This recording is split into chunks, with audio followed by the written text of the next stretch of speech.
A prayer of Habakkuk as the prophet upon Sheoth. O Lord, I have heard thy speech, and I was afraid.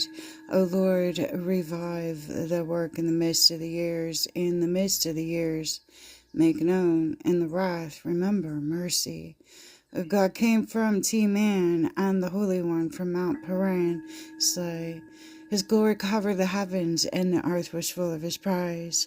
And his brightness was as the light. He had horns coming out of his hands, and there was the hiding of his power. Before him went in pestilence, and burning coals went forth at his feet.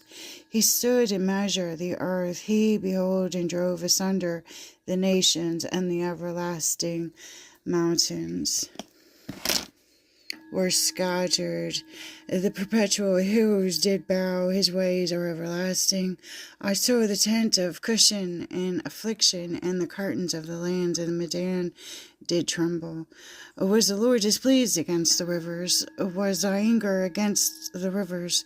Was thy wrath against the sea, that thou didst ride upon thy horses and thy chariots of salvation? Thy bow was made quite naked, according to the oath of the tribes, even thy word.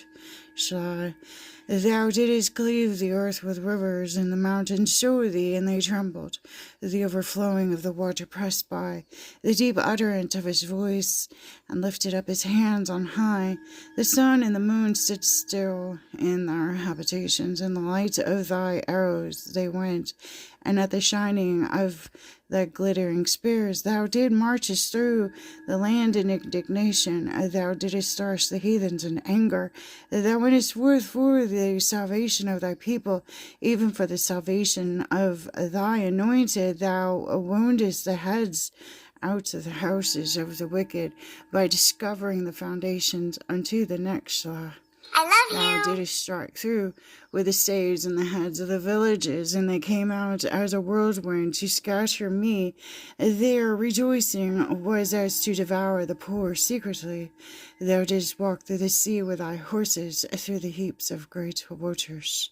When I heard my belly tremble and my lips quiver at the voice of rottenness entered into my bones, and I trembled in myself that I might rest in the day of trouble. When he cometh up to his people, he will invade them with his chirps. Although the fig tree shall not blossom, neither shall the fruit be in the vines, and the labor of the olive tree shall fail, and the field shall not yield no meat, and the flock shall be cut off from the folds, and there shall be no herd in the stalls, yet I will rejoice in the Lord.